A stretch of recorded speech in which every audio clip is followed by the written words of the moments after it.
Feels like Christmas Day here with the association hours away from tip-off. How you doing, Deuce? I'm good. I've been looking forward to this one for a long time. We discussed beforehand a little bit that excitement level was tempered a little bit as we started to do some research and go through win totals, just staring at some of the odds stacked up against Golden State. Yeah, I had my notepad out. I got a new pen, a fresh pen instead of out of the grab bag. And I started to go to work, and I quickly realized this was a pointless exercise. And everyone's playing for second place, but nonetheless, we got to find out who's going to come in second place. Do you want to start out west with the preview? Let's do it. Yeah. Well, let's just start on Golden State since they're the obvious, clear-cut number one team. Sure.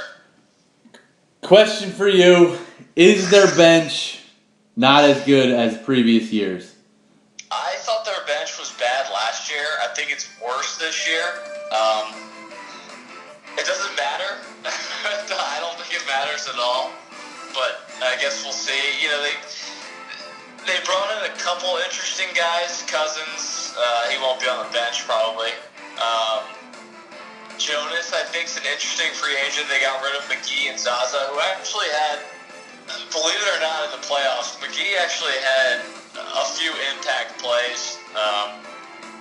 They brought back Looney, which I think is a big deal. I thought he gave them some good minutes. So yeah, to answer your question, I think their bench is maybe the worst in the league. What has to happen in order for them not to win the championship? Broken bones or torn tendons. Somebody or somebody's have to get hurt. We saw it all last year. When those guys were together, somebody always had an off night, but it didn't matter. I think they were 44-10 during the regular season when they had kind of full strength lineup. I'm curious to see how Draymond goes this year. He looked old last year. I know he stepped it up in the playoffs, had a much better playoff than he did regular season, but I'm curious to see how his skills kind of mature as he gets older. Deterioration would be a concern with him, but even still, it doesn't matter with Curry, Thompson, even Cousins now. I don't think Cousins will be the old DeMarcus coming off the Achilles injury, but I mean, even half of him is a pretty good addition. Gives them an element they didn't even have. Is this their last run? Do you expect this to be broken up, whether by choice or by salary reasons? In some fashion, yes. The constant will be Steph. It was his team. It will be his team. I think Steph will be a Warrior for life or the foreseeable future.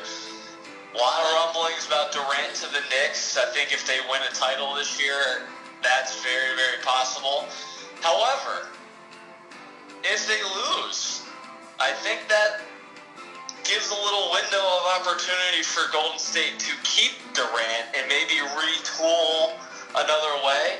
I think Clay is going to want the max, deservedly so. So I think Clay will be elsewhere. And if they lose, Clay leaves. Draymond asks for the max. They say no. I think you could see a scenario where they build around Steph, Durant, and others. I could see that. But if they win, which we both think they do, I'm assuming, then I think it breaks up. Durant goes to New York, Clay goes to wherever, and they are left rebuilding. How much motivation is there for them in the regular season? Not much. We've seen a ton of quotes from them about how grueling and how long the regular season is. You know, I think the only motivation has got to be personal accolades at this point, MVPs, scoring, or maybe just a big F you to everybody else. The media is trying to drum up controversy, trying to say this guy's leaving, that guy's leaving. Oh, look at this shiny new toys on other teams. Maybe they just hold their middle fingers up and win 75 games. Over-under set at 63.5. Thoughts? Fine. If everyone plays, I think I'd actually lean over. I think they could win 65, 6 pretty easily if everyone stays healthy. They're too smart of an organization. Guys will sit. I know you can't really sit for rest anymore, but I think you'll see some sore knee, sore hammy, back stiffness. So I would actually lean the shade under with that in mind. Yeah, you hit it exactly. I think they'll rest guys down the stretch to get ready for May and June. They've played more basketball than anybody else, adding up those playoff minutes. So yeah, I agree. This is going to be the last run. See a similar scenario to play out as last year, where we're in October, November. The Warriors are the big favorites, and as the season goes on, as guys rest, as other teams play well, their odds kind of dip and we question, and the playoffs roll around and they just roll over everybody again. I think so. My concern in that scenario is we'll talk about it, but I don't think Houston's as good as last year. I don't know who makes the run to shorten those odds like we saw last year. I would say the East teams might skew the championship odds a bit. That's fair. That would be what I was getting at. And there may be some value in one of those East teams, being that Golden State doesn't get to see them all that often. That's fair. I can see that angle. Sticking in that division, there's another team that's probably more interesting in California, being the Lakers. Your thoughts? Well, they got LeBron, so that's a pretty good offseason to start with. The other guys they brought in are sort of weird, but I think it might work to some degree. Just some of the names: JaVale, Mike Beasley. I like the Rondo move. Lance Stevenson. I'm not sure he'll pan out, but I love the Mo Wagner draft pick. I think he's kind of an NBA type player, more so than college. He's got some length, got some shooting range. I wouldn't be shocked to see him make the roster and do something. But look, LeBron is not going to just take a year off. I keep reading that he's going to take this year and complain about how bad they are and regroup with some stars. I just don't see it. I think they can be okay with LeBron, Kuzma. I love Josh Hart. Your boy Josh Hart, I think, is going to have a great year. I think Rondo, if he can stay healthy, is a really good piece. I keep reading that a trade will happen mid-year. So there's some Western teams that could be moved around in these projections if this trade goes down. The Lonzo Ball, Davius Caldwell-Pope for CJ McCollum trade. I don't know. I've seen it on 4 websites now. I don't know how real it is. If that happens, I think the Lakers are better than I think. But right now, I think they're up 4 or 5 seed just because of LeBron. How do you think they stack up in half-court offense with the pieces they currently have?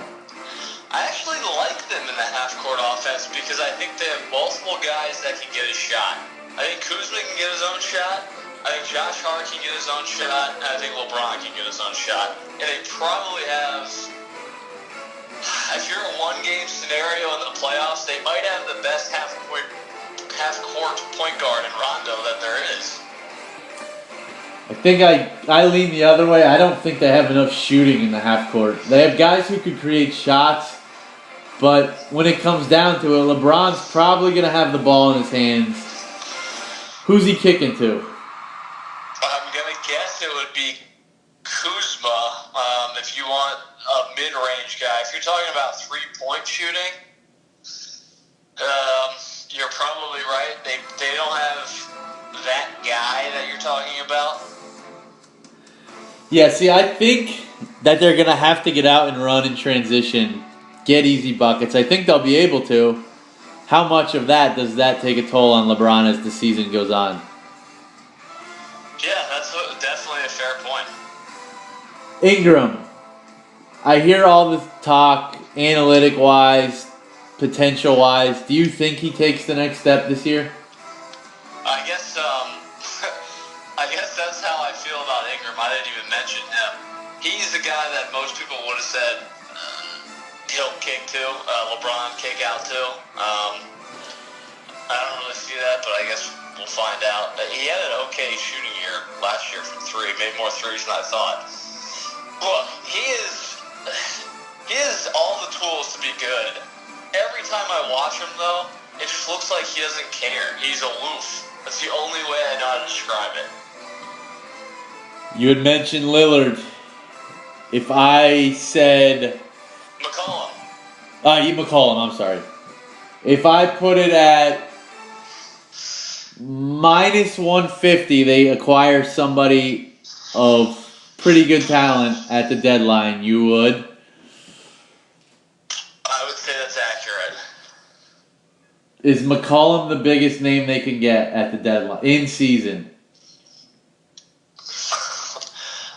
No, I think there's another pretty big name. His name's Kevin Love. I don't think that'll happen. Yeah, I think so. If you're ranking players... And not that I'm saying McCollum's bad, but... Yeah, Joe, NBA watcher twice a year, probably doesn't really know McCollum. But if you watch the NBA, McCollum's been a top 20 guy the last 2 or 3 years, right? Is that fair? Yes. Okay, then yes. Anthony Davis is... I'm hesitating because if they get off to a horrific start, does he flex his muscle and want out? And I would assume the Lakers would have a package in play for him.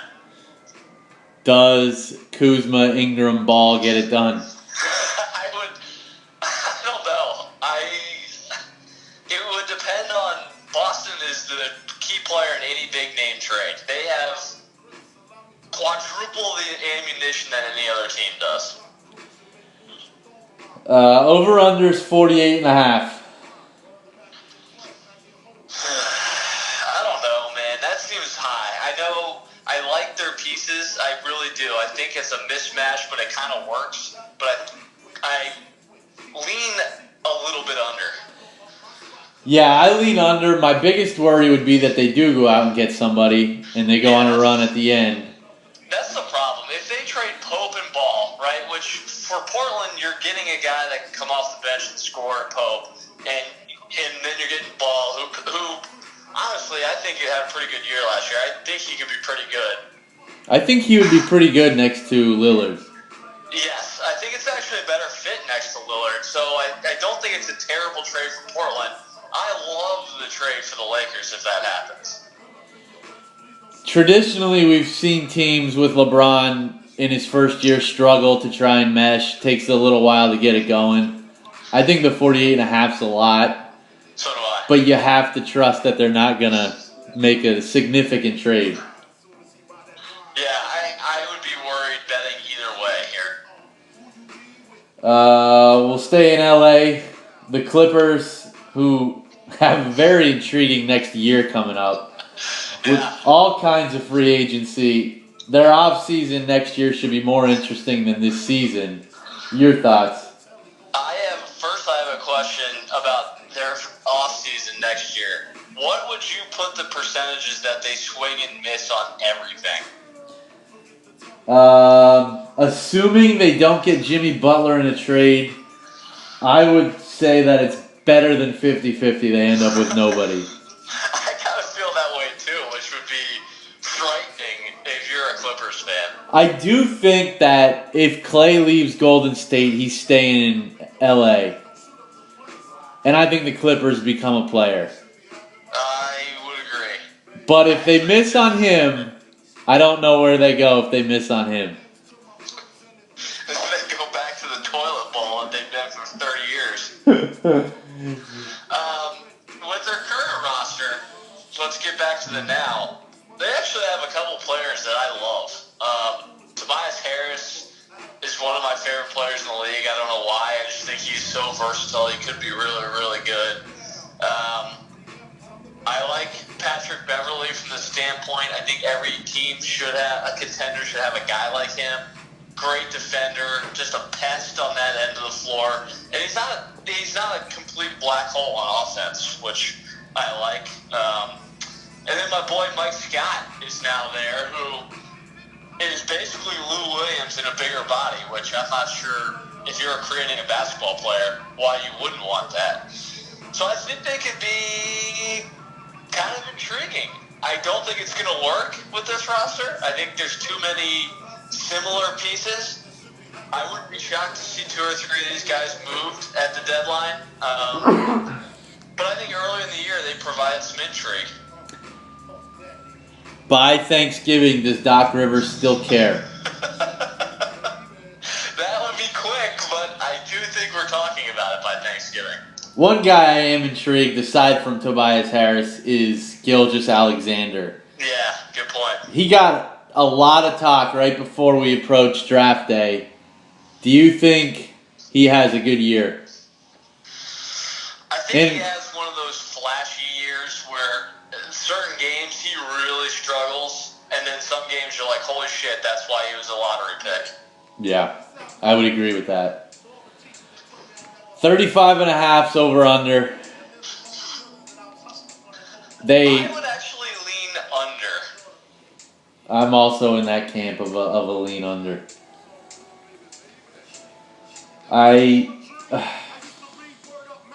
The only way I see this going over is if Minnesota is forced to deal Butler, and somehow he ends up here. I have stars all on the bottom of the West playoff race because so much could happen with trades. A team like this, if they make a trade for the better, they could win 45 games. Who says no to Tobias Harris and Gilgeous-Alexander for Jimmy Butler?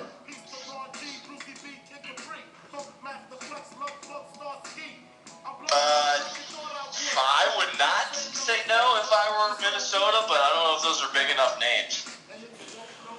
I actually would like that lineup of Teague, Gilgeous-Alexander, Harris, Wiggins, Towns. I think Minnesota would say no, actually. Interesting. It just seems like they're asking for a ton for Butler. Yeah. The Suns have the next highest over-under wins at 29.5. This is going to be intriguing how all this plays out. I'm not sure about all their pieces. Do you like their pieces? I'm not sure what to think on Ayton. He's had a decent preseason. Really good preseason. I don't understand if they signed Ariza, why they then made the trade for Bridges. And I think the story of Booker crashing his scooter is a little shady. Definitely shady. I think there's a lot more to that. And I don't know if he's going to be back as soon as they say he is. He's a game-time decision tonight, actually. I think he may come back this week or early next week and then be shut down for a couple weeks. Really? I think that there's something shady with the situation. I don't know. I don't know why. Well, he had surgery on it, so he should be good to go. I don't love the pieces that they've assembled. I like Booker. I like Ariza. I don't really like the fit in Phoenix. And I think Ayton's going to end up being okay. It's the guys I don't know what Bridges is going to do in the NBA. To me, he's just a better version of Josh Jackson, who is they're both worse versions of Ariza. Ariza, I think, was probably brought in just to be the veteran, is my guess. I did not like Josh Jackson. I think I might have changed my mind on Josh Jackson. I think he's okay. Let me put it that way. Yeah, I think he could be a 16 guy. I like him as a bench guy on a good team. I don't think Phoenix is in that stage of that yet. The problem is they have a few of those guys, right? Josh Yes, Jackson. yes. T.J. Warren is basically the same guy as him. He averages 16 or 17 a game. They have a bunch of guys that can come off the bench and give you 15 to 20 a game. Now, what happens if Ayton is somewhere around Karl Anthony Towns, Joel Embiid good. What's the ceiling? They're going to be awesome. Because I think he might be one of the top 10 most valuable pieces in the league, I think. Yeah, I would agree. I love Booker. I think they signed him to an extension. I like the pieces, especially from a trade chip perspective. I think they have the pieces to go out and get somebody big. It's just a matter of getting that person to stay in Phoenix. I would agree with that. I mean, they have a ton of assets. Jackson would be an asset. I would think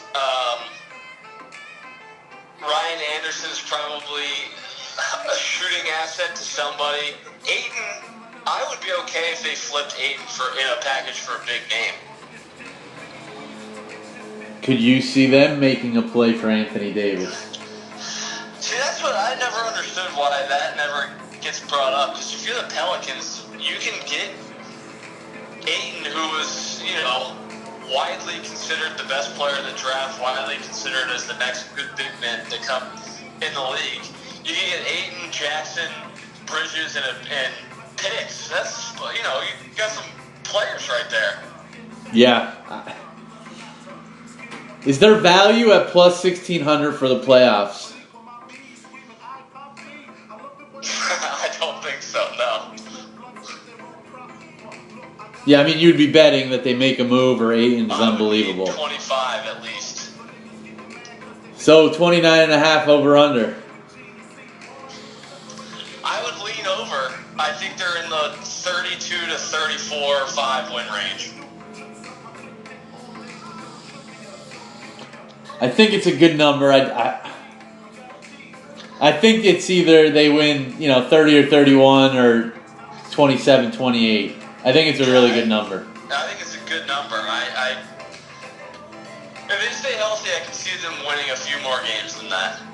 I think they're just, if they play well, right, if Booker's healthy, Ayton is who he was in the preseason, there's no reason they can't beat teams like Portland and Minnesota. Yeah, I think you swayed me slight over just for the fact that they do have some veteran presence now as well. Right, exactly.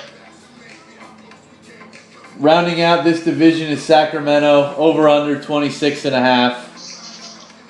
I don't even know what to say about Sacramento.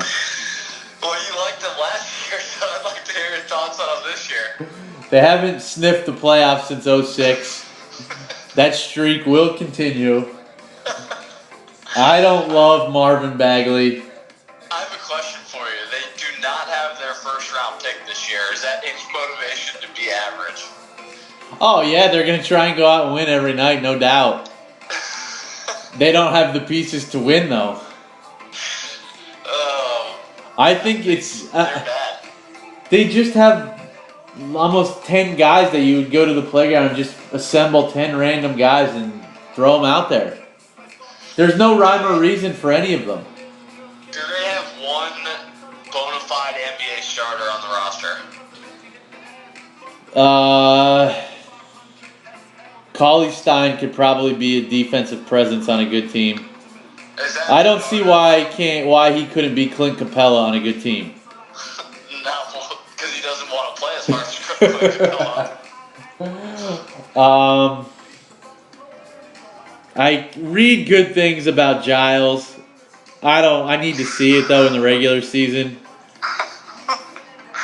This roster is atrocious. There's no way they're winning 27 games. No, this is a major under. Yeah, I would agree. If you go down, they're counting on veteran presence from 37-year-old Zach Randolph, and do they have any other? Oh, Costa Kufos is 29. Other than that, everyone is 24 and under. This team could be off the rails bad. How does this defense starting five look on paper?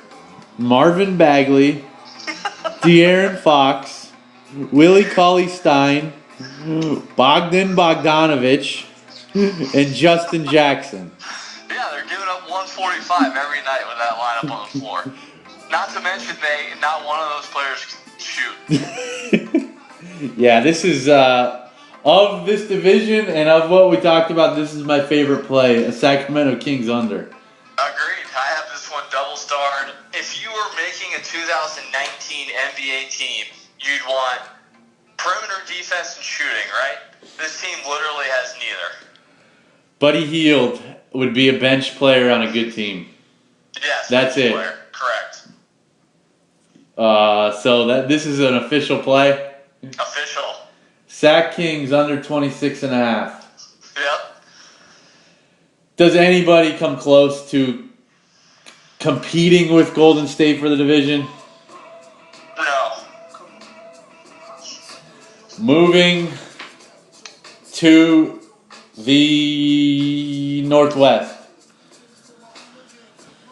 Starting with Denver. Over under 46.5. I would like to get your thoughts on this team first. If I'm picking sort of, we do this with football, sort of our wagon favorite teams, I think Denver is my team this year. I was prematurely on them last year. I really like some of the moves they made, though, or mainly some of the guys they got rid of.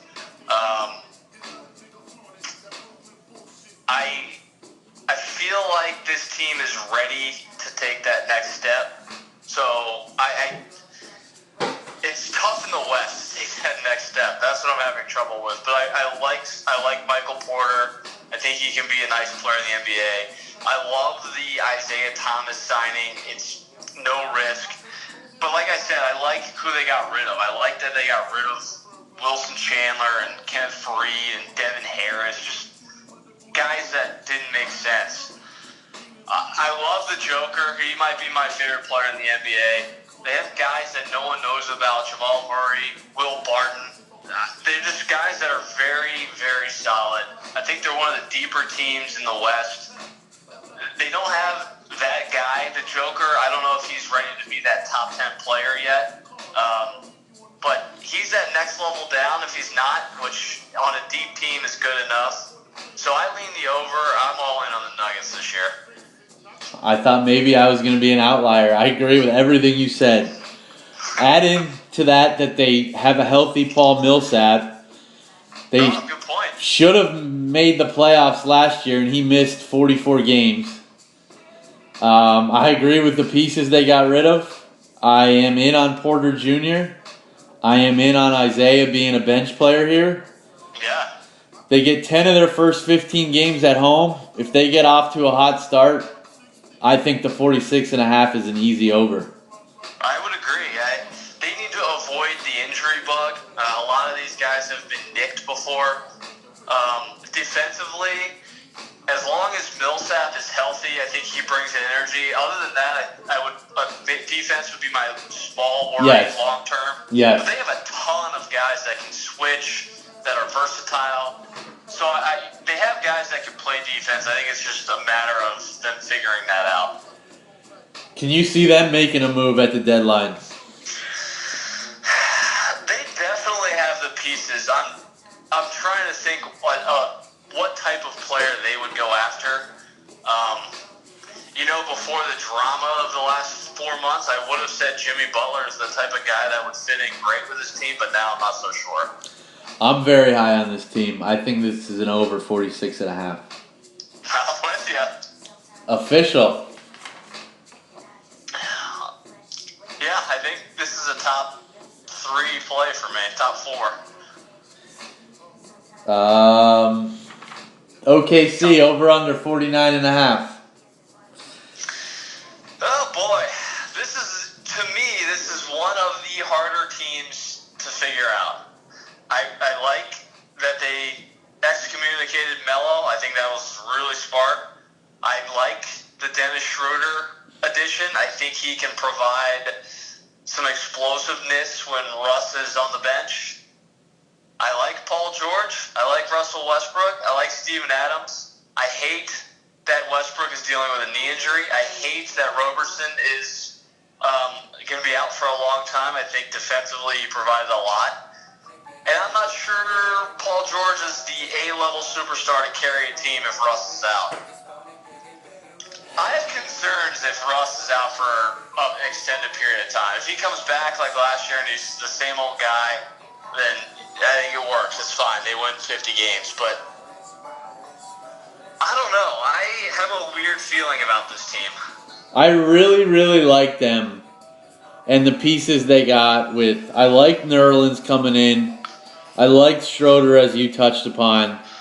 But as the season has approached, I've completely flip-flopped. I know, me too. I actually thought of all the teams that they could compete with Golden State until about 2-3 weeks ago. I think the Roberson injury is pretty big. And as you said, without Russ, I don't love this bench. No. I anticipated you asking me, can they be the surprise team that competes for the Western Conference title?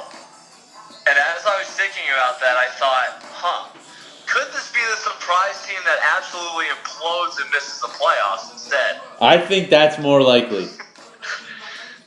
I think so too. I would rather get better odds on them missing the playoffs than the doing well, hitting the over, making it to the playoffs scenario. Plus 1,100. I think there's, if Russ is hurt, let's just say he misses 2 months. That's probably worst case at this point.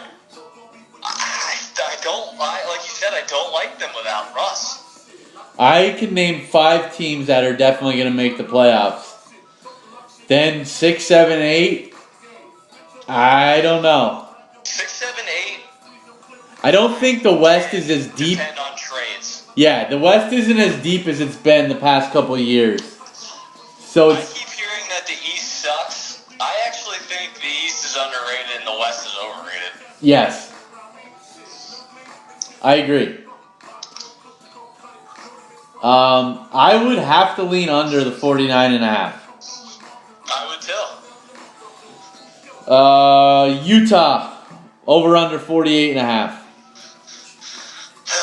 Christ. This is, I struggled with 6 or 7 teams coming up in the West, and Oklahoma City was one. Utah's another. Look, I love Utah. I loved them at the end of last year. You loved them at the end of last year. I love how they're built. They're built for that kind of playoff mentality. They just are going to struggle against specifically the Warriors. They just can't keep up with a team like that. But I love the pieces that they have all fit together so well. If Gobert specifically and Rubio specifically can stay healthy, they both are consistently nicked up.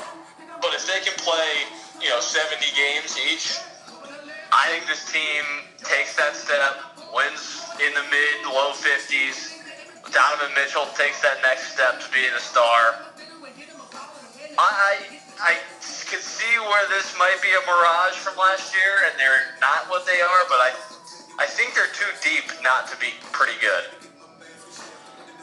I thought when I started the exercise of digging into the Jazz, I was going to love it. But I'm not as high as I did some further research. I like Mitchell. I think he's awesome. But there's a ton of pressure on him to score. They were 31 and 15 when he scored 20 or more. 17 and 18 when he didn't. I think he's going to have another good year. I don't know if it's going to be as good as last year.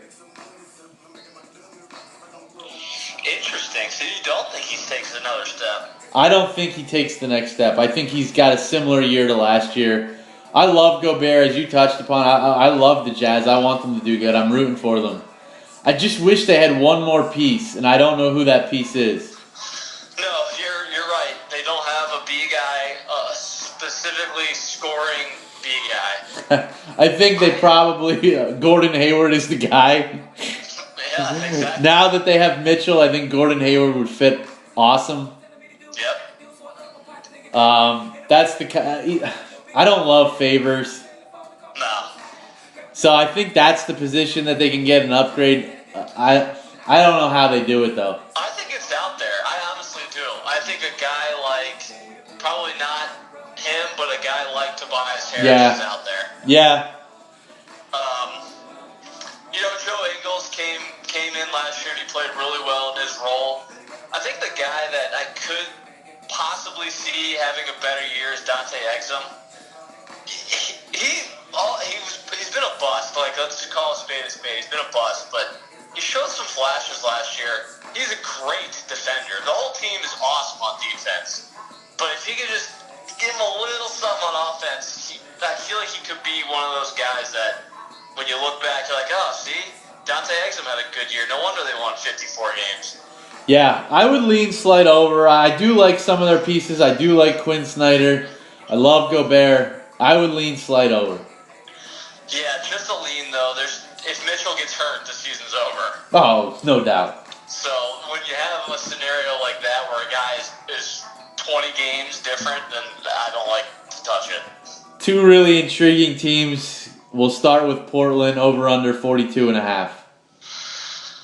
Oh my God. See, this line tells me I thought they were going to take a step back. This line tells me that they might take a bigger step back.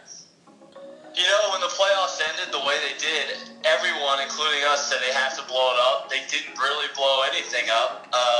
So they're just going to run it back. And look, they won this division last year with this roster. So, who am I to say they can't do the same thing? The McCollum possible trade is hanging over. So really hard to lean over under when your second best player might get traded. I want to lean over just because I think there's a better chance than not that he stays, just because trades are kind of hard to figure out. So I think they can duplicate what they did last year regular season wise, especially if Nurkic takes another step. But something's weird about that line. Yeah, the line is pushing me towards the under. I don't believe McCollum and Lillard will both be Trailblazers at the end of the year. One of them's going. I don't think Al Farouk Amino's shooting 37% from three again. I don't love Evan Turner. And the bench, I think, was downgraded. I thought Connaughton was a good spark off the bench. I loved Connaughton. I thought Napier gave them good minutes. Replacing them with Seth Curry, I don't think so. Can Zach Collins take another step this year? Yeah, he was the ninth pick in the draft, I think. So he kind of has to. I go under. I like Portland. I like the people of Portland, but I go under. Those guys that you mentioned leaving, they brought in Stauskas and Curry. I think they're banking on being one of the best shooting teams in the league again. With Lillard, McCollum, Aminu, those two guys, I think they're expecting to outshoot everybody, which is dangerous if you're not Golden State. Yeah, I don't think they have enough rebounding in order to do that. I'm not sure anybody looks at rebounding anymore. Grant, if they're going to count on shooting, you need some guys inside to get some offensive rebounds. I guess that's where your boy Zach Collins comes into play. I go under with Portland. I'm too scared to make a pick either way. Gun to your head? Gun to my head, if you're saying you have to bet $100 on McCollum staying or leaving, I more often than not, I think the Stars stay mid-season. So, gun to my head, I'd actually lean over. To miss the playoffs, minus 125. You held that back before you asked me. Oh, boy. Well, that's the omen right there. That Vegas is not a believer. I don't know. We haven't done it yet, but I will say I have them in the playoffs. I do not. Interesting. And rounding out this division, the Minnesota Timberwolves, who have turned into a soap opera. Yeah. Everyone loves the Timberwolves. It is October 16th. On Thanksgiving, is Jimmy Butler a Timberwolf? I seriously don't know. It's becoming a bizarre situation. I'm going to say he is there until the deadline. Can they put the friction aside and be an okay team with Butler there? Well, sure, yeah. They were a huge underachiever last year, in my eyes. They didn't add anybody. I mean, they added Luau Dang and Anthony Tolliver. I don't know. They lost your boy Cole Aldridge. Big loss.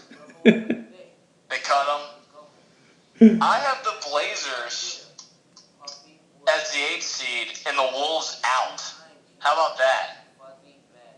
It makes sense. I hate this team. I could not hate a team more. You know who I think the best player on the team is, or properly rated, is Jeff Teague. The guy puts up pretty decent numbers as a nobody point guard. Their bench stinks. Derrick Rose is their best bench guy, I'm guessing. I mean, you got Tolliver and I don't even know who else. Justin Patton. Wiggins is the most overrated or overpaid player in the league. Maybe most overrated. The kid does not care about winning at all. He's one of the more inefficient players in the league. Butler I like, but, you know, he is not what he used to be 4 or 5 years ago. He is injury prone. And then their star, Karl Anthony Towns, might be the best scoring big man of all time when it's all said and done. I watched him maybe 10 times last year, maybe 15. There were times it would be third, fourth quarter, and I didn't even know he was playing. And the box score shows him 25 and 10. He is the garbage stat monster. He is so soft. He makes no difference in the playoffs whatsoever. I could not hate this team more. I love the rant you just went on. I agree with everything you said. Wiggins make me insane. I agree. Jimmy Butler wants out. That was probably one of my biggest revelations last year, and as you just hit on, when I watched the Minnesota Timberwolves play the Sixers, and then when your team's playing in the game, you're concentrating a little bit more on the game. How soft and how they disappeared in the third and fourth quarter. It's unbelievable. I was shocked, to be honest. So let's throw out Teague, Butler, Wiggins, or Wiggins, Butler, and Cat is your starting 5, right? Good on paper. Who the hell is coming off the bench? Your boy, former MVP Derrick Rose. I mean, that's that all they got? Tyrus Jones? Is he good? I don't know if Tyus Jones is still there. Oh, well, Taj Gibson? Who's their bench? Who is their shooter on this team? Gorgie Jang. Who's going to make a three-pointer? Josh Okogie. I don't know who that is. Kid from Georgia Tech. I seriously don't know who that is. Talk about lack of shooting with the Lakers. This team has no shooting. I think it's being shown that the East was so bad the year the Bulls were the 1 seed. I think Thibodeau is showing that he's an awful coach. I agree. Thibodeau is a defensive coordinator. That's what he is. He's Wade Phillips. And now he's a babysitter. Yeah. I love the under here. Love it. Tyus Jones is still there, but he's great. blocked by Derrick Rose. Okay, so I'm being serious. Is Jimmy Butler their shooter? Is that who we're calling the shooter? It has to be. Holy shit. Good luck. This is an under 43.5. This is sneaky. This is one of those teams that people are saying if Butler stays, they can contend. This is sneaky implosion. Plus 100 to miss the playoffs. Sign me up. Official on the under? Yeah, I think so. Are you in with Oh, I hate this team. it? Yeah, definitely. T-Wolves under 43.5. I could talk about how bad Karl Anthony Towns is in actual basketball for 4 hours. I could give a shit what his PER is. To the southwest, we'll start with the Rockets, who were the 1 seed last year. Over under 55.5. I think they take a small step back, but I think their division is going to allow them to eclipse that number. So I think they win 60 games almost. They're gonna kill this division, especially with San Antonio's with Murray going down. I think I like the over a lot. I have a slight lean on the over, only because I think they go the route of Golden State and start resting guys at the end. But Interesting. your point of this division is one I didn't take into a deep consideration. This division they should almost win, assuming they play all these teams 4 times, they should go at least 14-2. Yeah. Yep. So I would have to go slight over. I like the mix of their players. They can score a couple different ways. They have guys that are both interior and exterior defenders. They have shooting, obviously. They have guys that can get their own shot. They have the best shot creator in the league. I think they're just going to fall into 55 wins at least. What does Melo do for them? Averages 9 points a game. Do you like this spot for him? No, I don't like. I like the Hong Kong Dragons for him. Will they miss? He hasn't been an NBA player in 4 years. Will they miss Ariza and Mbah Moute? I do think Ariza, he provided a 3-and-D. He was one of the original 3-and-D guys. I do think you saw at the end of last year, he is getting gray, long in the tooth, however you want to pull it. So I think they made the right move getting rid of him now. It might be a year early, but I think it was the right move. I think PJ Tucker is basically him in a younger, more physical body now. Yeah, I don't think their bench is as good as last year, which is a slight concern if you're going to play the over. That's probably true. They didn't lose that. They didn't lose a ton to me.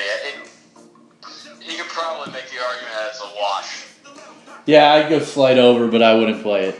The over-under in the Rockets, to me, hinges on Chris Paul playing 68 or more games, 70 games, something like that. Yeah, I think 60 is a good amount. I think that's a good number. Yep.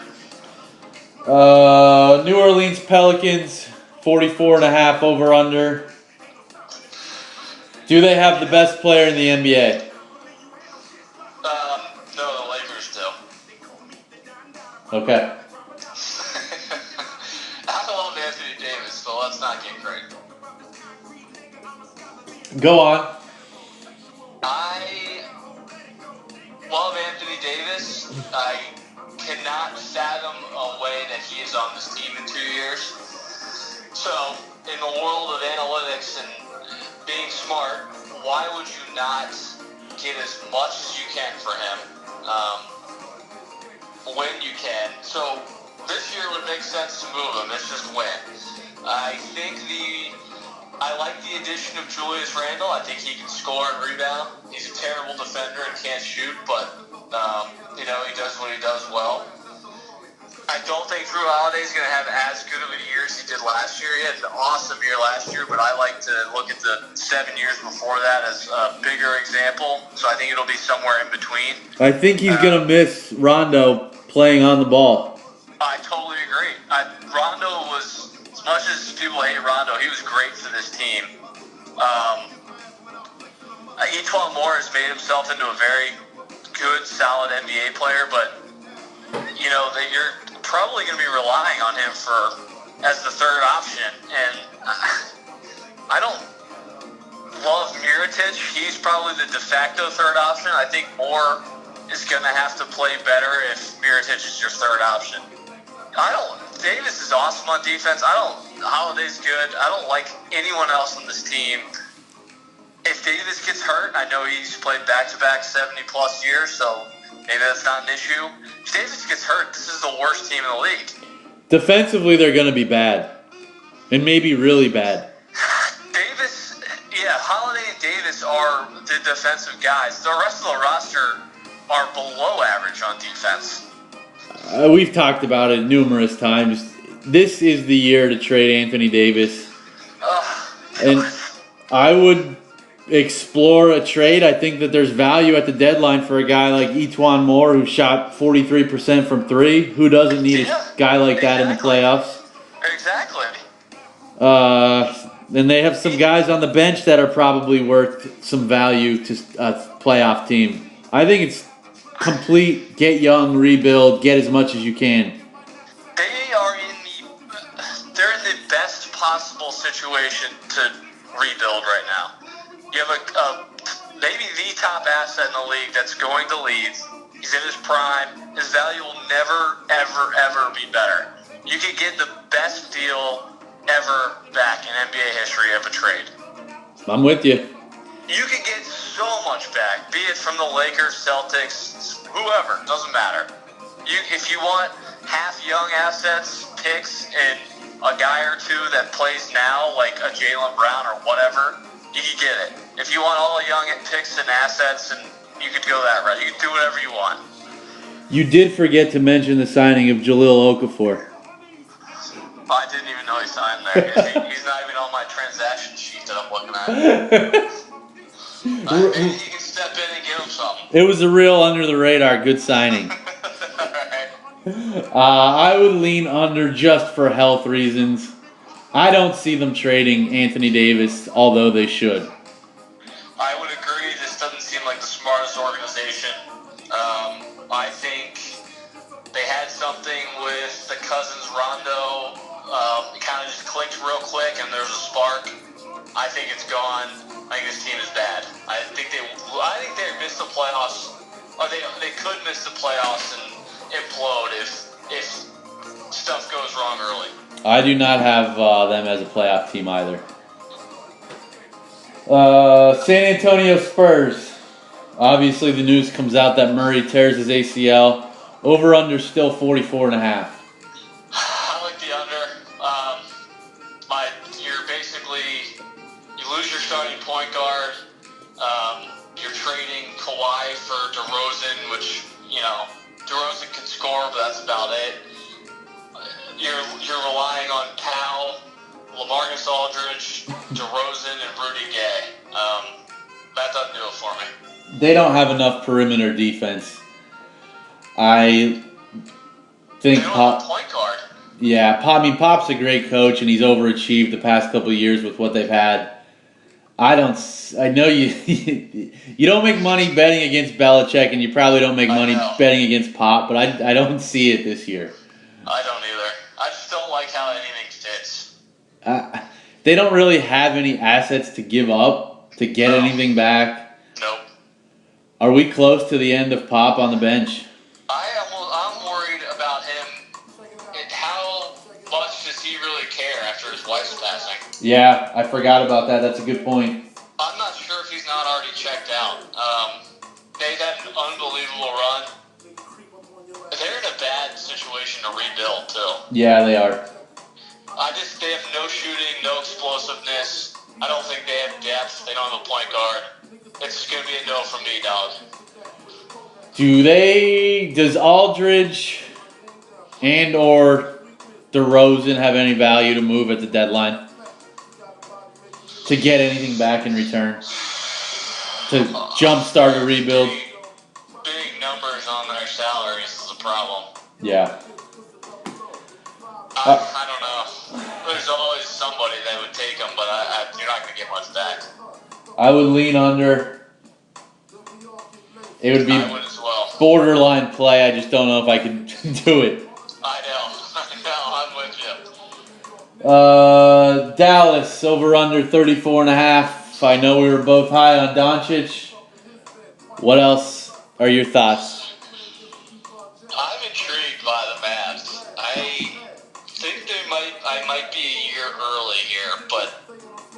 they could be sneaky okay. Doncic is. People are going to be like, "Well, how is he not the number one pick?" I think he's awesome. I don't like DeAndre Jordan, but I understand the risk they took there. They needed someone in the middle. He'll provide. He's a great rim protector still, so rebounding and blocks, he'll give him that. You need Dennis Smith to be good, is basically where they're at this year. He needs to be more efficient, not such a chucker. He's a bad version of Lou Williams, which is not good. So Dennis Smith, Harrison Barnes needs to be better. Those two guys, to me, are the key of the season. I think it's a good number. If they play well, I think they could win 35 games. Yeah, I like the number too. I lean slight under. I just think it's going to take a little while to get Doncic and Smith on the same page. And I don't like Harrison Barnes at all. What's there to like? When he's the top scorer coming back, I just can't get behind that. They could struggle to score, that's for sure. I would lean slight under. Okay. I have no lean, actually. I think it's a good number. And concluding the division in the West is the Memphis Grizzlies, 33.5. Oh, boy. I was so wrong about them last year, and I feel like I'm almost getting baited into them this year. I keep telling myself, if they stay healthy. Because they have some guys. If they're healthy, Gasol is still okay. Conley is still a serviceable point guard. We're not that far removed from him being really good. Jackson Jr., I think, is going to be really good. The rookie they drafted, I think he's going to have a really good year. I love Dylan Brooks. There's some guys here that I think could make it work. I worry about Gasol and Conley not being healthy at all. Let's assume they're healthy and play 70 games each. Oh, then I like the over. I think this team could be sneaky. I love this team. Again, as you said, I'm probably biting the bait, but I know. It's asking a lot for those two to stay healthy with the last 2 years they've been through. But I like the roster. I like Jaren Jackson Jr. is not going to be asked to do a ton. I like Dylan Brooks. Love Dylan Brooks. I like the signing of Kyle Anderson. Oh, yeah, sneaky, versatile guy. I like JaMychal Green coming off the bench. Garrett Temple can score coming off as a bench guy. I like this team. What if, and this is a 5% chance, what if Chandler Parsons plays? I forgot about Parsons. What if he actually plays this year? The pieces are there for them to make the playoffs.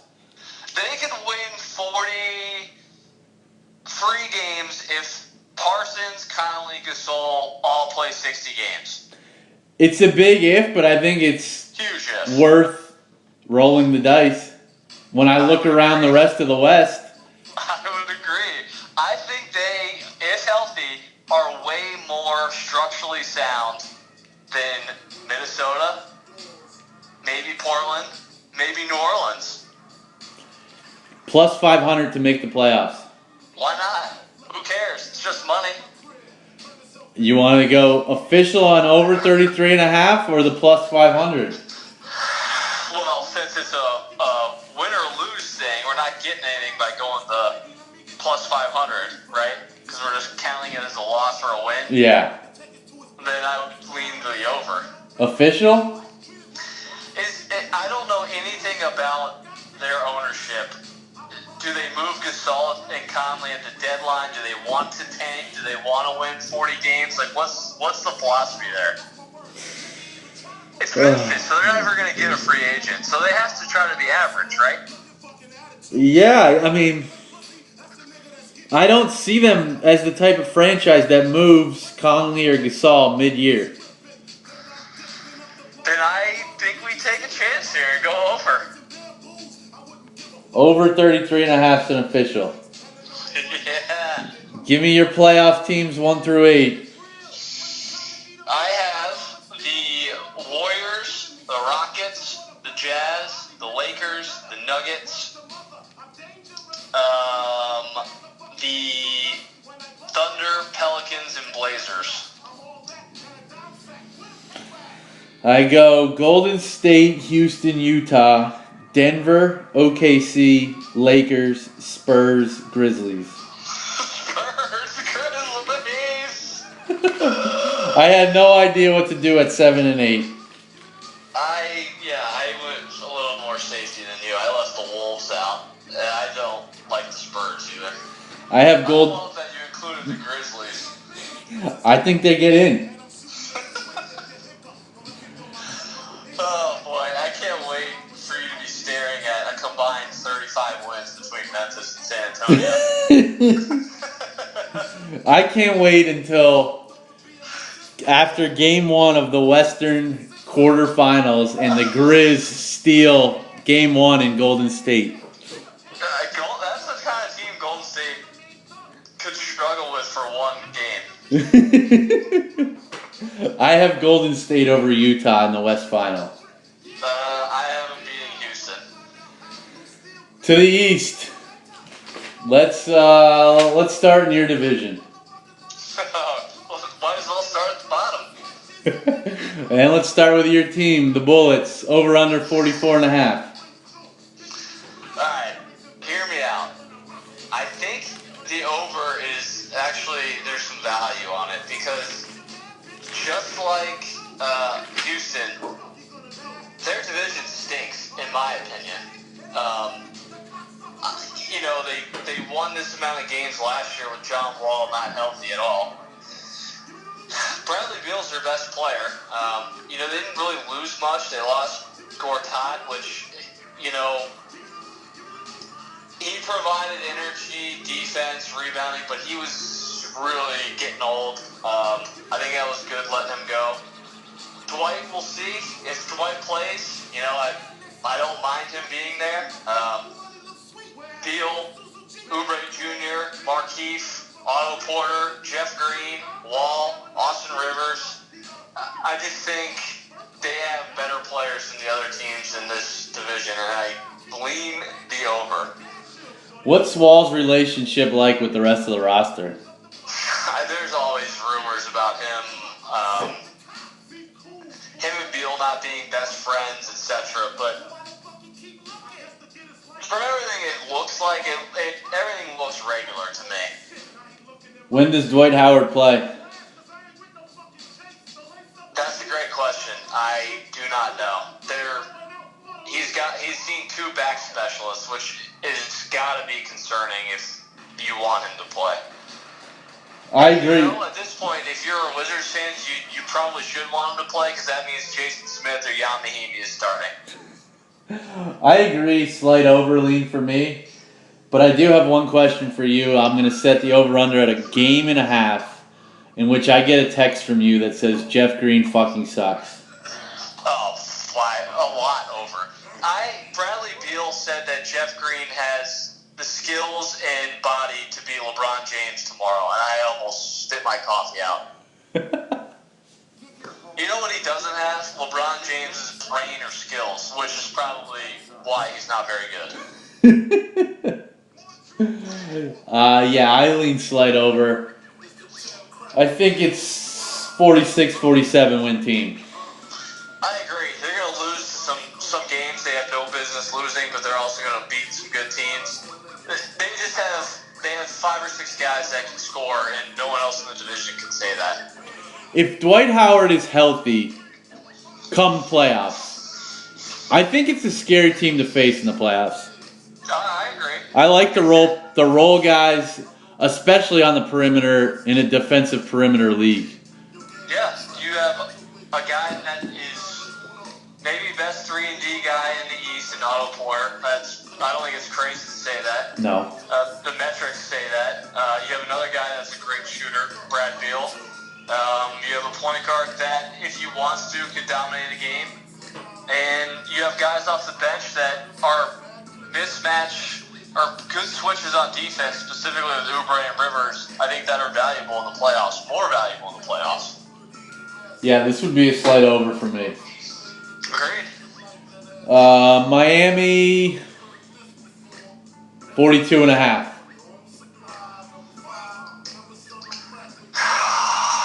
I have Miami as the second team in this division. As do I. But I'm a little... they're scary to say that with because you have no clue what you're going to get from Whiteside. He honestly, if you told me he's going to have a good year, I'd believe you. If you said he's not going to play, I'd believe you. I think Bam is a good piece behind him, so at least you have somewhat of a cushion, but it's tough knowing that one of your quote-unquote best players might not be very good. Other than that, Drogic's, I think, solid. Tyler Johnson's solid. I like Winslow somewhat. Olynyk, I think, is become somewhat underrated. I like Josh Richardson. There's a bunch of guys that are okay to good on this team. They don't have any go-to guys. So I think they are a 40-ish winning team, if that's fair. I think that there's 2 or 3 guys on this team that you have no idea what you're getting from. You touched on Whiteside. Who knows? I think you could put Dion Waiters in that category. I don't even list him because I'm too scared to say his name. And I thought Justice Winslow was going to be way better than he is. Yeah, he's just a guy. But I love Spoelstra, so I expect them to be right around this number. That's the problem. In the NBA, if you have a really good coach, contrary to what some believe, your team typically doesn't tank. So, in this division, I think you're going to stumble into some wins. And there's an outside shot they land Jimmy Butler. Right, exactly. So I would go slight over based on Spoelstra and the chance that they get Butler. That's fair. I think I'd be with you. Charlotte Hornets. Their over-under is 35.5. I might be crazy, but I don't understand why all of a sudden people like the Hornets. What has changed? The return of Bismack Biyombo. I mean, Ed Davis. Oh no, that's the Nets. I was looking at the Nets. Maybe they did get people that I like. They brought Miles Bridges in the draft. Tony Parker signed as the backup to Kemba, who I believe is in a contract year. Correct. Maybe I'm higher on the Hornets than you. I like Kemba. He's going to be 29, and he's 5'11", so they're going to have to make a tough decision. I think this is going to sound weird. I think they're deep. They're deep in the sense they have a bunch of okay guys. Yeah, they don't have a star, and they don't have a really good second option, but at 3 through 8, 3 through 9 are pretty good. I can't stand the Tony Parker signing. I don't know why they did that.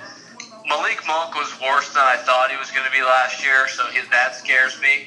I have no idea who else is going to score besides Kemba Walker. I'm out on Marvin Williams. I'm done with Kid Gilchrist. I mean, Kaminsky, if you look at the efficiency and some of the advanced stuff, he's pretty good, but in real life, he's not very good. Zeller and Williers, Hernan Gomez, who's going to score? Nick Batum? The ghost of Nick Batum? I like Batum. Oh, Christ. I guess the biggest issue that I have is most around the league are fans of Steve Clifford as a coach, and he couldn't get them over the hump. Now they bring in James Borrego. I don't know who that is. I don't either. I want to like this team because I like 3 through 9, And I do like Kemba, but he's not a bona fide star. I like Kemba. Uh, I like the under. I'm going to go contrarian.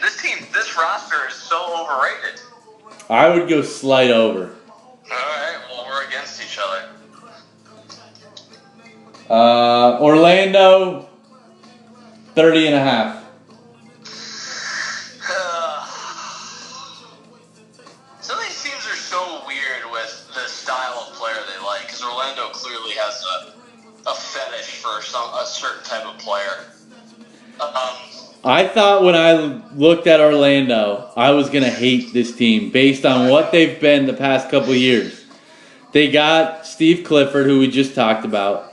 Yeah. And I actually like some of the pieces they have.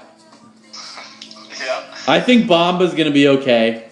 But if you have Gordon and Isaac and Vujovic, well, I don't understand the Bamba pick. Oh, I know. I agree. I like Fournier. I don't know that I would have paid Aaron Gordon that much money, but Well, he had an okay year last year. I mean, like, pretty good. I like Simmons. My concern with this team, I think they're going to be pretty good defensively. I don't love TJ Augustine being their starting point guard. I don't love Fournier being their bona fide quote-unquote best guard. I think he's more of a first option off the bench guy. I like him, but not that much. And then after that, you're counting on Aaron Gordon scoring a ton, which to me is a lose-lose situation. I think they're going to struggle early on until they figure out who fits where and who plays with who. I think they're going to be okay in the second half. Their length is going to bother some teams. I would not be shocked if this is your worst offensive team in the league, though. Interesting. Simmons and Bamba don't do it for me from an offensive perspective. Yeah, I can see them struggling to score offensively. They don't have any shooters. Fournier, hypothetically, is a shooter. We'll see if he gets it going, but he's had an atrocious preseason. I lean slight over. I lean under. And rounding out the division, the Atlanta Hawks. I don't know if there's really much to say about them. What do you expect out of Trae Young? A ton of shots, a ton of misses. I don't like him as an NBA player. I don't think he's efficient. I think he's going to have some pop games where his shot is going in, and you're like, oh, wow, he looks like Steph Curry. But I think there's going to be 2 or 3 times as many games where he goes 5 for 18, which will be great for the Hawks because I don't think they want to win. They gutted their roster. They tried to get all the salary out they could. They want to stockpile assets. So the best thing to do would be let Trae Young take as many shots as he wants. Where does Carmelo Anthony rank in the greatest Hawks of all time? Behind Stacey Augmon, that's for sure. Right above Mookie Blaylock? Yes. They did bring in Linsanity and Alex Len. I'm not sure what that gets you, but they'll have a team that tries hard, I guess. This is 18-win team. I agree. I don't see how they get to 20 wins, and they don't want to get to 20 wins. So if they see anyone trying to get to 20 wins, they won't be playing much. Hawks. This is your highest ping pong ball team in the league. Hawks under 24.5 official. Yes. That's a joke of a number. Unless Kent Bazemore all of a sudden is LeBron, I don't understand. That's 4 games too many. Do they have a scorer? Do they have 2 guys averaging double digits in points at the end of the year? I think your boy Jeremy Lin might need to be the 10 guy. John Collins probably does. Yes, yeah, John Collins will get there. And Young might just because he's going to hoist 30 shots a night. I could see Bazemore averaging 12. Yeah. Wizards win that division? That's who I have winning it, yep. Agreed. I wouldn't say it's a ton of value, but it's minus 167. I think it's worth a couple shekels because I don't know who else wins it besides them. I guess the Heat, but I like the Wizards a lot more than I like the Heat. And that's saying something because I usually hate the Wizards. To the Midwest, the Bucks are 46.5.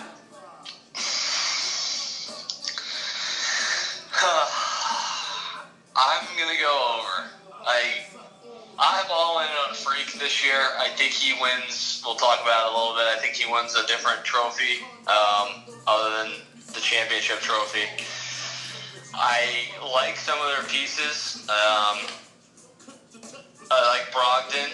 I like Middleton. I think Middleton, we saw in the playoffs what he can be if he's healthy, and I think he's going to have that type of year that gets him absolutely in the conversation in the top 25 best players in the league.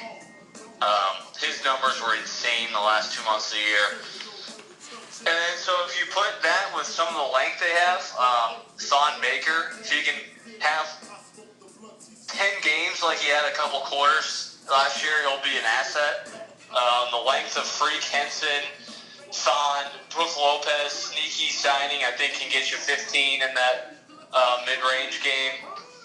The one question mark I have is Bledsoe. I don't like his fit on this team at all. He's on an expiring, so I hope they moved him at the deadline. Yeah, Bledsoe's definitely a question mark. I love they brought in Budenholzer. That's going to be the best coach the Freaks ever had. Agreed. He should be able to coach them on spacing, which has been a huge issue. Also adding Ilyasova, Brook Lopez, bringing in DiVincenzo in the draft. That should help the spacing. Like DiVincenzo as a pro? On this team, I do. Spacing reasons only. Yep. I am over on 46.5. Yeah. Official over? I think so. You're talking about a team with maybe the best player in the league who's very durable, and they have scorers around them now, especially Middleton, who I don't know how many other teams have two guys that are going to score. Middleton's probably going to average 22 or 3 a game, which is huge. So I think they're going to win 50 plus. Yeah, I think they are going to have really good secondary scoring. Indiana Pacers, 46.5 as well. I wanted to come into this exercise and hate the Pacers, and I came out of it actually liking the Pacers. I think getting rid of Lance is a positive. Major upgrade with Tyreek Evans, I think. That's what I mean. I sort of like... they're probably dependent on Oladipo too much, but I like the Tyreek Evans and I like the Doug McDermott. I think Turner and Sabonis provide them an interchangeable piece down low that not a ton of teams have. So then you got Collison, Evans, Oladipo in the backcourt. I sort of think they do what they did last year. Yeah, I think it's a very similar year. It is interesting in that 7 of their top 9 salaries are in the last year of their deal. Yeah. They have some flexibility if they want to make a move. Yeah, I think the number 46.5 is pretty good, though. I would agree. It would just be a lean over to me. Yeah. I think they are one of those teams that's going to play hard. I see them in that 48-49, but it's close. If Oladipo gets nicked or something, then you're terrified. I was just going to say I do think there is a lot of pressure on Oladipo to have a follow-up year, which I think he will. Yes. Is it going to be as good? I don't know. Right. He had an unbelievable year last year. The LeBron-less Cleveland Cavaliers have an over-under of 30.5.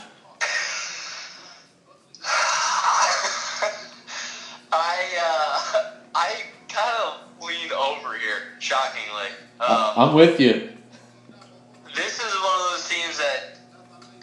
I think could sniff 40 wins, or they're selling their entire roster at the deadline. I think Kevin Love is going to have a monster year. I'll just start with that. I think he's going to be back to the 24-10 Kevin Love if he stays healthy. Yes. Mainly, I think this team is so good because they got our boy Sam Decker. I think, in all seriousness, I think Larry Nance Jr. has a really good year. I worry about their point guard position. I hope Saxton sits a little bit behind Hill. I hate George Hill, but I think Saxton needs to learn a little bit before he gets a ton of minutes. But I think Saxton can be good. So if you're throwing him in there with Nance and Love, I think there's some good spacing right there. Do you think Tyronn Lue is a good coach? No, he's not a good coach. That's my worry with, especially Colin Sexton, that he's going to be put in these situations and positions that just don't help him with. I just said he needs to sit behind George Hill. That's like, here, learn point guard from the worst point guard in the league. Yeah. If Love stays healthy, I think this over is fairly easy hit. I agree. And I think they flirt with the playoffs. I agree. If let's say Love stays healthy, some of these pieces actually work. I'm not saying everything goes perfectly, but why are they so much worse than Miami? Plus 450 to make the playoffs, and I agree with you. I would say they have a better 1-2 than Miami does. Yeah, Spoelstra is probably worth 10 more wins than Ty Lue, but other than that, yeah, I would agree. Yeah, I'm with you. I don't think I would play the over, but I lean the over. I can't make an official hinging on Kevin Love staying healthy. Detroit Pistons 38.5. Under. This is a joke. Blake Griffin, it has to score all the points, which is a disaster waiting to happen. I don't mind Drummond for what he is. He's a rebounding shot blocker, but what does that get you in today's game? I don't understand this line. New coaching staff, Reggie Jackson, my boy. I actually think he might have an okay bounce back year, but their roster is atrociously bad. I don't know if you saw this, but I read that they're going to encourage Andre Drummond to become a stretch 5. Well, that'll go well. This is an under, definitely. What does that mean? Shoot. Encourage him to take shots he can't make? Shoot threes. What is happening? If they even had perimeter guys, I don't like Drummond and Griffin on the floor at the same time. But they don't even have perimeter guys. They're relying on Luke Kennard and Ish Smith. Dwayne Casey would like to make Andre Drummond like Valanciunas, who could hit that 18 to 20 footer. Okay, gotcha.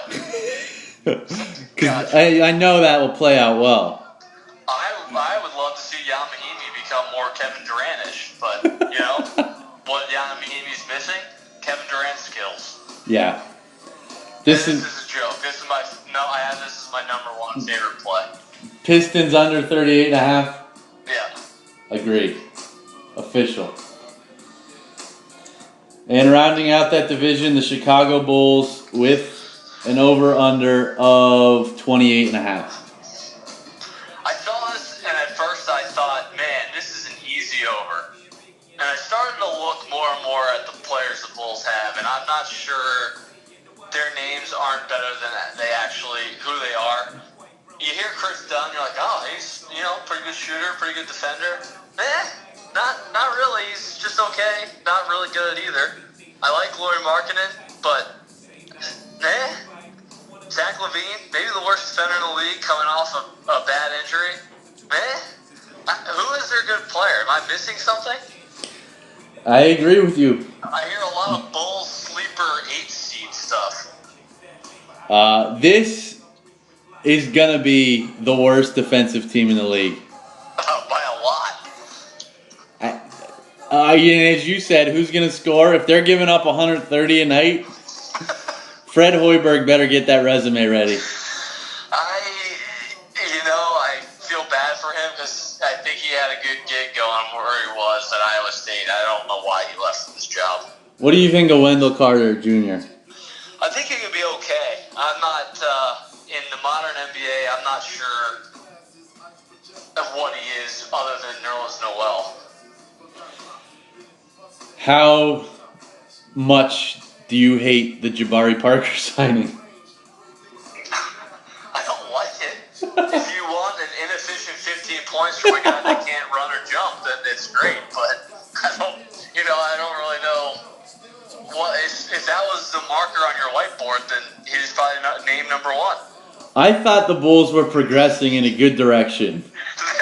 They're terrible. That's why, in my mind, I was like, 28's way too easy. And then I started doing this exercise, and I was like, holy shit, they're bad. Why would they match Sacramento's 4-year, $80 million offer on Zach LaVine? Because he has a 45-inch vertical? I don't know. He can't.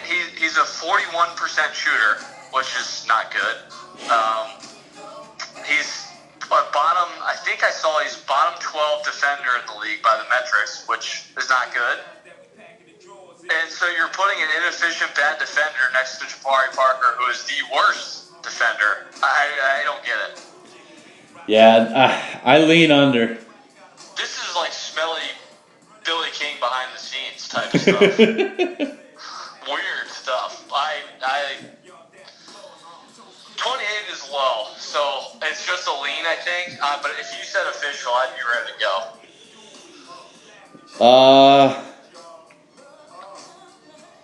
Why not? Bulls under 28.5. It smells like a 24 or 5-win team, doesn't They it? have no incentive to win. They have a lot of young names that you would go, he's interesting, but what does that do for you? Yeah, they're not gonna have enough guys that could score to win 30 games. You're gonna have Markkanen, Levine, Dunn, all average probably 15 to 19, and then you gotta have one other guy averaging 12 to 13. Nah, it's not I happening. guess that could be Wendell Carter. I don't see it. I don't either. To the Atlantic, we'll start with Boston. 58 over under. I have the over. You're just adding pieces that I think aren't an issue chemistry-wise. I think Hayward fits in pretty seamlessly. You might be taking minutes away from Tatum or Brown, but I don't think it's a big deal. You got Rozier as a backup point guard, which is a great backup to have. Kyrie. I love Horford in the middle. I think he provides that element of toughness, veteran, wiliness. I think he's so underrated. I was reading earlier about their potential picks. They might have 4 first-rounders this year if it all works out, which is just insane. They have the flexibility to go get Anthony Davis or go get whoever they want. But if they stay pat, I think they're going to win 62 3 games. Yeah, I would think so as well. They play hard for Stevens. I do think they could get off to a slow start just in trying to figure out the minutes for everybody. And I would expect Kyrie to miss games at some point. Yeah, that's, Kyrie's going to miss some games, but it's nice having Rozier there. I think Hayward is just going to be worked in slowly. I think he'll play 15 minutes a night for the first month or so. Does that hinder Tatum's development at all? That's a good question. I think being on this team probably hinders his development if you mean being a top 5 player in the league. You can't have all these good players around you and be a top 5 player in the league, I think, just numbers wise. Yeah. A slight over on Boston for me. It just seems too easy. I think it is easy. Toronto over under 54.5. I have over on Toronto as well. I think we're seeing a trend here. I think there could be 3 or 4 really good teams in the East that kind of beat up on the rest. Toronto basically traded DeMar DeRozan for Kawhi Leonard. I watched Kawhi in the preseason. He looked like Kawhi Leonard. So I'm buying in. I think he has a big year, and then he leaves. This is probably the deepest team in the East. Maybe Boston, kind of picking hairs, but I like Lowry and Van Fleet. Van Fleet, I think, is awesome off the bench. I don't love Ibaka, but he's still serviceable. And they got OG behind him who played well last year. And then you got Kawhi taking DeRozan's spot, which to me is a huge upgrade. He's a much better defender. I think he's a better offensive player, better shooter, gets to the rim better, more athletic. And then you got Jonas down low, who I think we both like. He's a serviceable big man, can do some things. And I like the addition of Danny Green. I think he brings an off-the-bench three-point kind of specialist like C.J. Miles. I think that just gives them another guy like that. They upgraded at coach with Nurse. They upgraded Kawhi over DeRozan. I like Danny Green. I think they're the deepest team in the league. I love the Raptors this year, if Kawhi is going to be Kawhi. If you go through Kawhi's history, he sneakily does not play full seasons ever. He has a bunch of those 68 to 72 seasons, but to me that's fine. If he plays that much, he's Kawhi. That's not an issue. I think this is a slam dunk over. I love the bench. OG, CJ Miles, Siakam, Van Fleet. I think that this is, I agree with you. Official over? Yeah, I couldn't agree with you more about the bench. Miles and Van Fleet specifically, when they played against the Wizards, they absolutely killed them. Over 54.5 official. I think they win 60. I do too. Sixers over under 54.5. I lean under just because I still have the Embiid health gamble. Over would be so scary because you're expecting him to probably play 70 at least at that point. They lost a little bit of shooting, which they didn't play well in the playoffs. Bellinelli and Ilyasova, I didn't think. I'm not sure about Wilson Chandler. Some people love him. I'm not sure about him. They're going to be good. Look, Simmons and Embiid are awesome. I think Embiid is going to come out of the gates gangbusters. I think they're going to be really good. I think the number is fair for, the question mark that is Embiid. And that is all the time I'll take since this is your team. It's a perfect number. If I'm leaning, I'm probably leaning under. I expect Embiid to play somewhere between 60 and 65. I think he's going to be in the best shape of his life. First off season he's ever been healthy. I need to see it from Fultz. I'm still buying the stock, but I need to see it. I like him. I'm buying.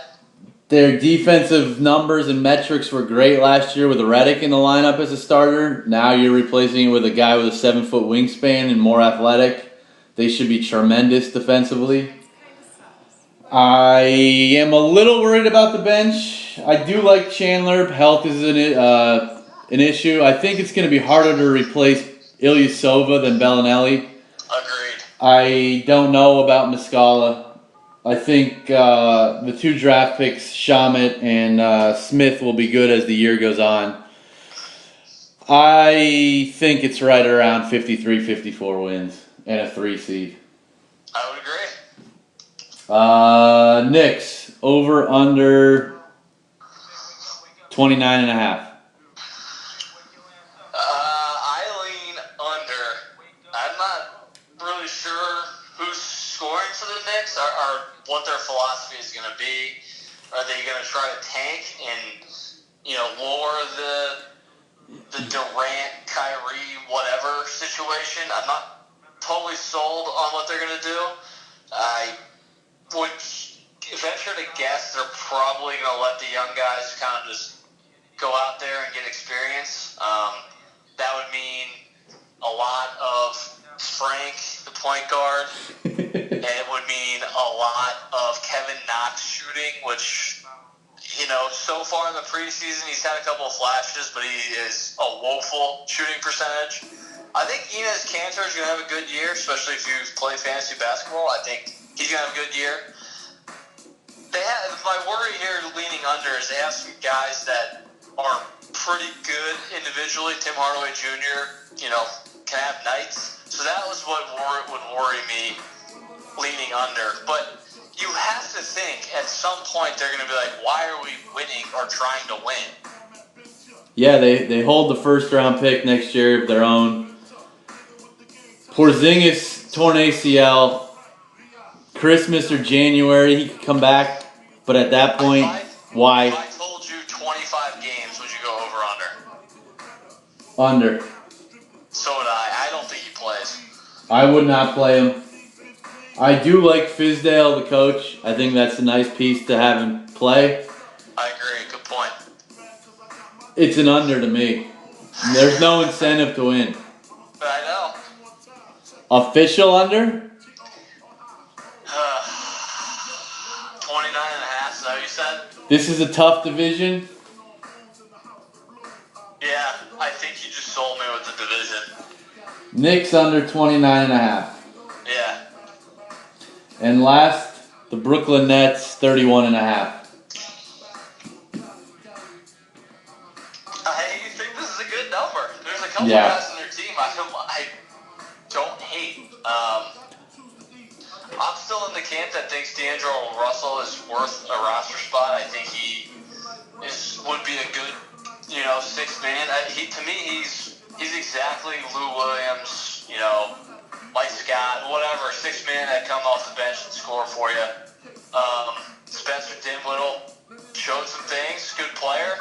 Jared Allen showed some things, good player. They got Alan Crabb to shoot it when he wants to. They have a couple of guys that are interesting. Joe Harris.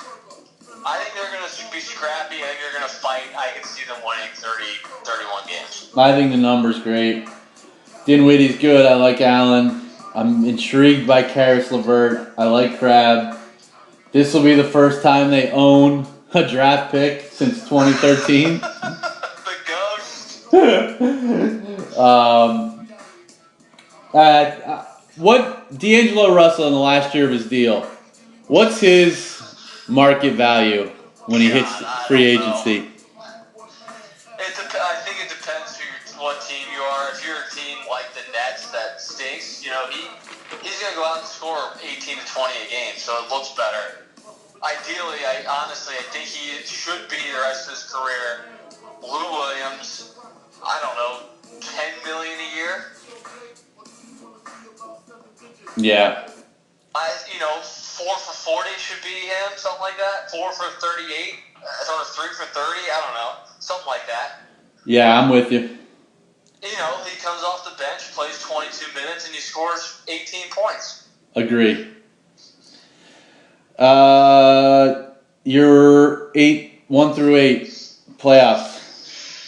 I got Celtics, Raps, Sixers, Pacers, Bucks, Bullets, Heat, and that last one, Jesus Christ, I tried forever to figure out who it was going to be. I have Cavs and Hornets kind of interchangeable. If Kevin Love is there, I have Cavs stand. We have almost the same teams, just different order. I have Toronto, Boston, Philly, Milwaukee, Washington, Indiana, Miami, Charlotte. Yeah, so it's basically the same. I have Toronto over Boston in the East. I have Boston over Toronto in the East. And then I have Golden State over Toronto. Golden State obviously winning it again. How many games? 6. I have Golden State over Boston in 5. My MVP is the Freak. Same here. Do you have any other value considerations? I think it's going to be... I think you almost... Unless Curry or Durant have an all-time year, you got to eliminate them. They're on the same team. I think it's going to be hard for Harden to win it again. Yep. I have 3 other names besides Freak written down. I don't think LeBron has enough value at plus 300. If he wins 55 games, is he a lock? I mean, we've talked about this every year. He should be the MVP already. That's my concern with him is lower odds, and I think think people are checked out on LeBron being MVP? I don't think the Pelicans win enough games for Anthony Davis. That's who I have my 2 written down. I have the same reasoning. And I have one more, fairly high, I think. Let's just say they win 60 games and are the 2 seed or 1 seed in the East. Kawhi Leonard is what I was getting at plus 1,000. I have someone higher. What if he plays personally 65 games or 70 games? See, I know who you're getting at, and Embiid would have to have monster stats if he's only going to play 60 to 65. But what if he plays 70 games? Then yes, he's got a shot. I like 1,400 is pretty high. Yeah, I like for a guy that could go 27, 12, and 2.5 blocks a game. Yeah. MVP type personality as well. I think people buy into that. It's a long shot. I don't know if I would recommend playing it, but if you found a couple pennies in your couch, is there any value on Donovan Mitchell at plus 5,000? Yes, I actually do think if you have a spare $10, something like that. Yeah, only because, I think I have them as the 3 seed, but if they got to the 2 seed and he put up great numbers. So my comparison to him would have been Damian Lillard 2 years ago when he averaged, didn't he average 29.5 or 30, whatever? Somewhere around there. And they won, I think, 47 games. I think you'd have to win 55-ish, 53 or 55. And I think he'd have to lead the league in scoring. It's doable. It's definitely doable. That number is definitely looks-see-loo. If you believe in him and you believe in the Jazz, this is the best odds you're going to get. He's short, so he's going to be seen as not the all-around guy that Freak or LeBron or Durant is. So I think he has to lead the league in scoring. Rookie of the year? I have 2 names written down. Obviously, our boy Doncic, I think, is going to win it. I don't love the odds, so 225 it's low, but, it's probably free money, I think. He's just that good. The other guy I've written down is my boy in Memphis at plus 1,000. If he gets some minutes, I think he could put up legit numbers. I think he's going into a great spot with Conley and Gasol. He's not going to be asked to do a ton. I don't know if he's going to put up good enough numbers playing with them, but he's going to be in the best situation to make an impact. Yeah, if they make the playoffs like you think, you are probably going to hear his name a bunch as a reason for the turnaround. I would agree. There's definitely value on him. I didn't. Other than those 2, I didn't see a ton of value. I think Knox is gonna be way too streaky at plus 750. Bagley and the Kings are gonna be so bad. What about Trae Young? I keep hearing him. What if he averages 17 a game on 35% shooting? He's gonna have to in order for the Hawks to score 80 points. I know. Does that get you Rookie of the Year though? I don't think so. That's what I thought. I'm shocked that people think otherwise. Is there any value or any chance of Michael Porter Jr. plus 2,000? Looked at him. I'm not sure he's going to get enough minutes in that rotation. That's my concern with him. Yeah, I think there is a lot of value on Jaren Jackson. Yeah, if I'm 2 bets, those are my 2 bets. Doncic is going to win it because he's going to be awesome. But again, this is probably, if you're going to do Doncic, now's the time. Yeah. Plus 225, you're not going to see again. I agree. Any likes tonight? Boston -5 against Philly. I did hear a stat that teams that went to China, which Philly being one of them, are 1-7 in their openers. And Golden State -12 against OKC. No Russ. I like the -12. That's for sure. Maybe that's a sucker play, but I don't know. That place will be rocking. Before you said the China stat, I kind of like Philly. I did too. The China stat has me off them right now. I might need to. When did they go to China? They got back last Tuesday.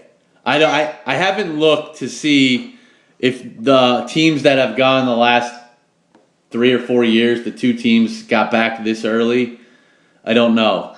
What did they make 8 stops in the Middle East or something? I mean, come on, we're flying on a chartered jet. I agree.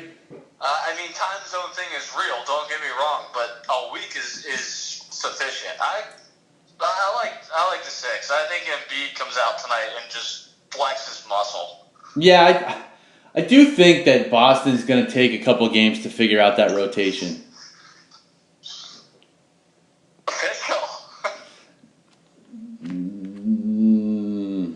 The China stat has me worried. Alright, we can dig deeper, baby. Yeah, we'll tweet it out. Alright. I'll tweet out all our over-under plays, being 10 of them. 44 and 30.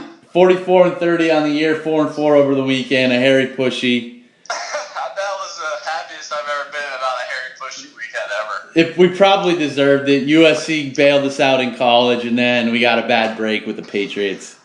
Yeah. Probably got right where we should have been. That's probably true.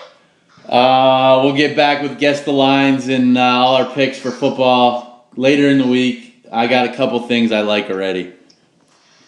I actually have not looked yet. I was so focused on this. I have not looked at football. I think I might be done with football. Awesome job by you today. Cannot wait for the association. Golf clap for the host for steering this ship. This is the most difficult one of the year. Great job. Talk to you soon. See you, buddy.